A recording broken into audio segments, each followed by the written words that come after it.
সরকার পতনের এক দফা দাবিতে অসহযোগ আন্দোলনের প্রথম দিনে দেশের বিভিন্ন স্থানে সংঘর্ষ এবং ধাওয়া পাল্টা ধাওয়া। আওয়ামী লীগ এবং ছাত্রলীগের কর্মসূচিকে ঘিরে বাংলাদেশের রাজপথ উত্তপ্ত থাকবে। আওয়ামী লীগ এবং ছাত্রলীগ যৌথভাবে তাদের কর্মসূচি ঘোষণা করেছে। এটাই কিন্তু বিগত 6 মাসে আওয়ামী লীগের আনুষ্ঠানিক কর্মসূচি ঘোষণা এবং তাদের লেটার হেডে তাদের সংগঠনের পক্ষ থেকে তারা এটি ঘোষণা করেছেন।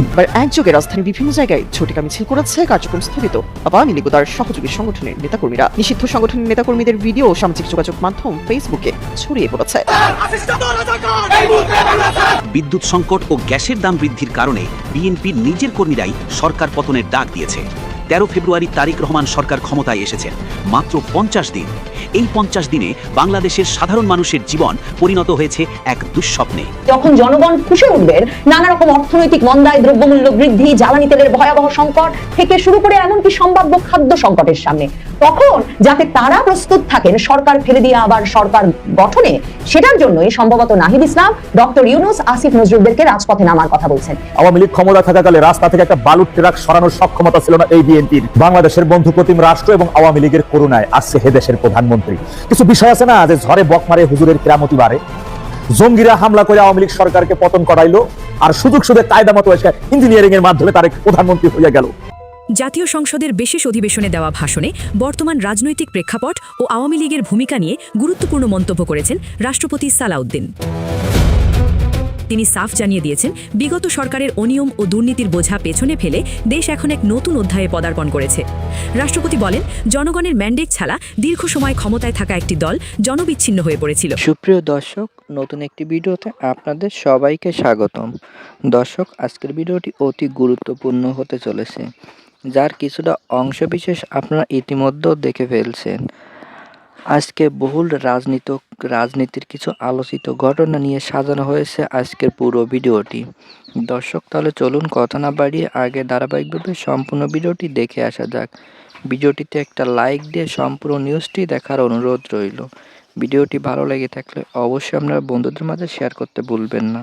তাহলে চলুন আগে সম্পূর্ণ ভিডিওটি দেখে আসা যাক। ভারতে হাই কমিশনার প্রণয় ভার্মার মেয়াদ শেষ হয়েছে বেশ কিছুদিন আগেই, কিন্তু ঢাকা নয়াদিল্লির অন্দরে এখন একটাই প্রশ্ন, কে আসছেন তার জায়গায়?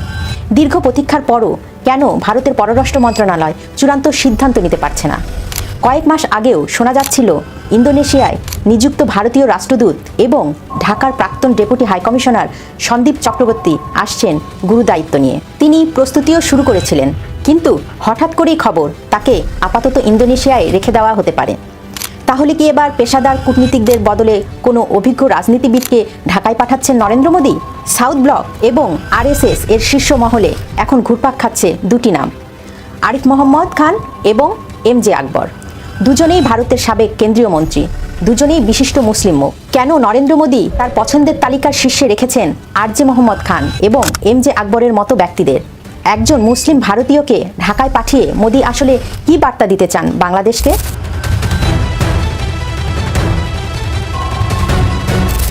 গত 5 আগস্টের পর বাংলাদেশের রাজনৈতিক দৃশ্যপট সম্পূর্ণ বদলে গেছে। আওয়ামী লীগ সরকার পতনের পর ভারতের দীর্ঘদিনের স্বস্তি পুরোপুরি নষ্ট হয়ে গেছে। গত 15 বছর ধরে নয়াদিল্লি যেভাবে আওয়ামী লীগের মাধ্যমে বাংলাদেশের সঙ্গে সম্পর্ক বজায় রেখেছিল, সেই মডেল এখন আর কার্যকর নয়। ভারতীয় গণমাধ্যম বলছে, অতীতে বাংলাদেশে দায়িত্ব পালন করা অনেক কূটনীতিকের ভূমিকায় সাউথ ব্লকের কর্তারা সন্তুষ্ট নন। তাদের অধিকাংশ নির্ধারিত সময় কাটিয়ে চলে গেছেন, কিন্তু ভারতের স্বার্থে সম্পর্ককে দীর্ঘমেয়াদী মজবুত ভিত্তি দিতে পারেননি। তারা মূলত ক্ষমতাসীন আওয়ামী লীগের সঙ্গেই সম্পর্ক রেখেছিলেন, বিরোধী দলগুলোর সঙ্গে কার্যকর সম্পর্ক তৈরি করতে পারেননি। এখন পরিস্থিতি ভিন্ন।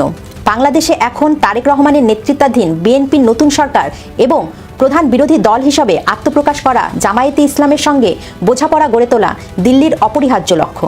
বিজেপির একাংশের স্পষ্ট মত, আওয়ামী লীগবিহীন বাংলাদেশে যখন দলটি নিষিদ্ধ হওয়ার ঝুঁকিতে, সেখানে কূটনীতিকদের প্রচলিত পথে সম্পর্কের উন্নয়ন সহজ হবে না। এই কাজের সবচেয়ে বড় অস্ত্র হতে পারে নিয়মিত সংলাপ, আর এই কাজে একজন ডিপ্লোম্যাটের তুলনায় একজন অভিজ্ঞ রাজনীতিবিদ অথবা দক্ষ প্রশাসন অনেক বেশি সফল হতে পারেন। এই কারণেই পেশাদার কূটনীতিক সন্দীপ চৌধুরীর বদলে একজন রাজনৈতিক দূতের কথা ভাবছেন মোদী সরকার। নরেন্দ্র মোদীর এই ভাবনার সূত্র ধরে সরকারি মহলে যে দুটি নাম সবচেয়ে বেশি আলোচিত হচ্ছে, তার একজন হলেন বিহারের বর্তমান রাজ্যপাল আরিফ মোহাম্মদ খান। কানপুরের বাসিন্দা এই নেতা এর আগে কেরালার রাজ্যপালের দায়িত্বও পালন করেছেন। কিন্তু কেন তিনি নরেন্দ্র মোদীর অত্যন্ত পছন্দের মানুষ? আরিফ মোহাম্মদ খানের রাজনৈতিক জীবন অত্যন্ত ঘটনাবহুল। তিনি একসময় রাজীব গান্ধীর মন্ত্রিসভার প্রতিমন্ত্রী ছিলেন।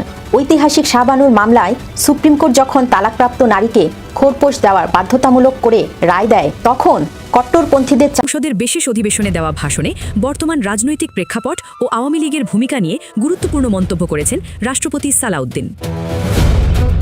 তিনি সাফ জানিয়ে দিয়েছেন, বিগত সরকারের অনিয়ম ও দুর্নীতির বোঝা পেছনে ফেলে দেশ এখন এক নতুন অধ্যায়ে পদার্পণ করেছে। রাষ্ট্রপতি বলেন, জনগণের ম্যান্ডেট ছাড়া দীর্ঘ সময় ক্ষমতায় থাকা একটি দল জনবিচ্ছিন্ন হয়ে পড়েছিল। আওয়ামী লীগকে এখন তাদের অতীতের কর্মকাণ্ডের জন্য ইতিহাসের কাঠগড়ায় দাঁড়াতে হচ্ছে। তিনি উল্লেখ করেন যে রাষ্ট্র সংস্কারের যে কাজ শুরু হয়েছে তাতে কোনো নির্দিষ্ট দলের প্রতি বিশেষ অনুকম্পার সুযোগ নেই। দেশের মানুষ এখন বৈষম্য মুক্তের সমাজ চায়।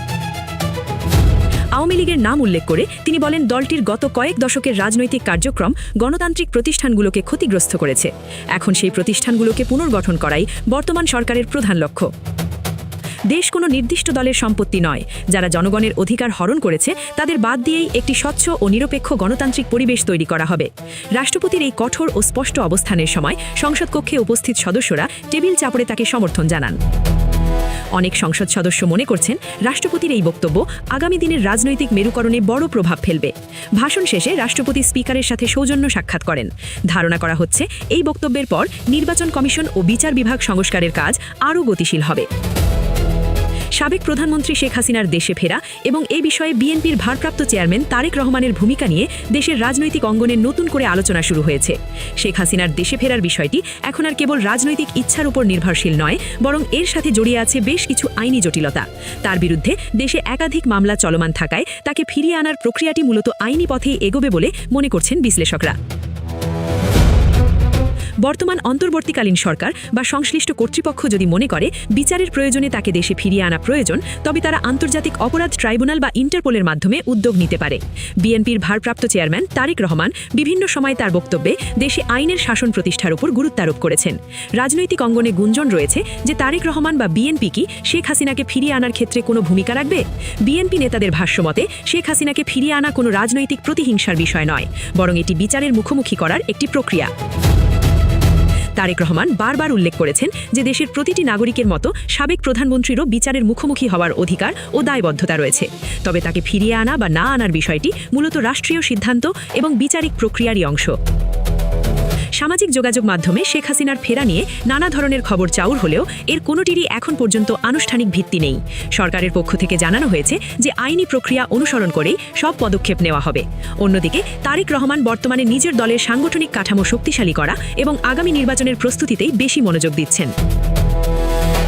বিশ্লেষকদের মতে তারেক রহমান সরাসরি শেখ হাসিনাকে ফিরিয়ে আনার কোনো ব্যক্তিগত উদ্যোগ নেবেন এমন সম্ভাবনা কম, বরং তিনি চাইবেন একটি স্বাধীন বিচার বিভাগ এবং নির্বাচন কমিশন গঠনের মাধ্যমে দেশে গণতন্ত্র পুনরুদ্ধার করতে। শেখ হাসিনার ফেরার বিষয়টি নির্ভর করবে তার বিরুদ্ধে থাকা মামলার অগ্রগতি এবং দুই দেশে অর্থাৎ বাংলাদেশ ও ভারতের মধ্যকার কূটনৈতিক ও আইনি সমঝোতার উপর। শেখ হাসিনার প্রত্যাবর্তন এখন সময়ের এবং আইনি প্রক্রিয়ার ব্যাপার। তারেক রহমান আইনের শাসনে বিশ্বাসী হওয়ার কথা বললেও শেখ হাসিনাকে ফিরিয়ে আনার মূল চাবিকাঠি সরকারের আইনি পদক্ষেপ এবং আদালতের নির্দেশের উপরে নির্ভর করছে। আনুষ্ঠানিকভাবে আওয়ামী লীগের কোনো প্রতিক্রিয়া আমরা কোথাও দেখিনি, একটা স্টেটমেন্ট দেখিনি। আওয়ামী লীগের নেতাকে কার কি দায়িত্ব সেটা আমরা দেখিনি। ওই যে বলছিলাম যে সারা দেশে অসহায় নেতাকর্মীরা আছেন অনেকেই, কিন্তু তারা জানেন না আসলে কার কথা তারা শুনবেন। আমরা মাঝে মধ্যে শুনতে পাই তাদের সঙ্গে টেলিফোনে যোগাযোগ হয়, অনলাইন প্ল্যাটফর্মগুলোতে যোগাযোগ হয়, কিন্তু সেটা কতদিন এই লক্ষ কোটি নেতাকর্মী বা সমর্থককে আশ্বস্ত করে রাখতে পারবে সেটা নিয়ে আমার যথেষ্ট সংশয় আছে। আওয়ামী লীগের ইতিহাসে এরকম ঘটনা এর আগে যে ঘটেনি তা নয়, এর আগেও ভুল ঘটে গেছে। একসময় আমরা শুনেছি যে আমেনা বেগম তিনি আওয়ামী লীগ অফিসে প্রদীপ জ্বালিয়ে রাখতেন। আমরা আরেক সংকটকালে দেখেছি যে জোহরা তাজউদ্দিনের মতো ঠিক মাঝারি মানের নেত্রী, তখনকার সময় মধ্য গোত্রের নেত্রী, তিনি এসে হাল ধরেছেন। আমরা আরো কিছু নেতার কথা শুনেছি যে যারা সংকটকালে সামনে এসেছেন, হাল ধরেছেন। সেই সময়গুলো খুব সুখকর ছিল না, স্বস্তিকর ছিল না, কিন্তু তারা চেষ্টা করেছেন, কারণ তখন রাজনীতিটা ছিল। আর গত 15 বছরে আওয়ামী লীগ রাজনীতিটা নষ্ট করে দিয়েছে, সংগঠনটাকে শেষ করে দিয়েছে।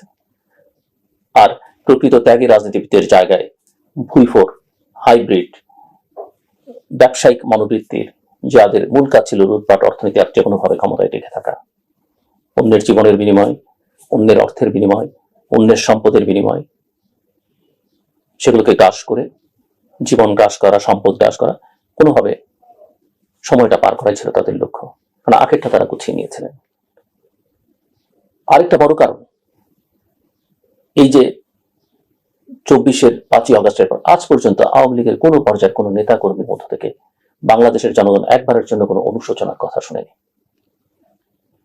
আপনি সেটা যা ঘটেছে তাকে কমিয়ে বলতে পারেন, যা ঘটেছে তার দায় অন্যের উপরে চাপাতে পারেন, কিন্তু একেবারেই পুরো ডিনায়াল, পুরো অস্বীকৃতি, এটা বাংলাদেশ বরদাস্ত করে না। আওয়ামী লীগ যখন ক্ষমতায় ছিল অনেকেই ঘনিষ্ঠ ছিলেন, এখনো কারো কারোর সঙ্গে যোগাযোগ হয়, তাদেরকে আমরা বহুবার বলতাম, আমি তো বলতামই, অন্যরাও নিশ্চয়ই বলেছেন, যে একবার আওয়ামী লীগ নানা অপকর্ম করে ক্ষমতায় আসতে 21 বছর লেগেছিল, এবার হয়তো 42 বছর লাগবে। তাদের স্বপ্ন ছিল 41 পর্যন্ত ক্ষমতায় থাকা,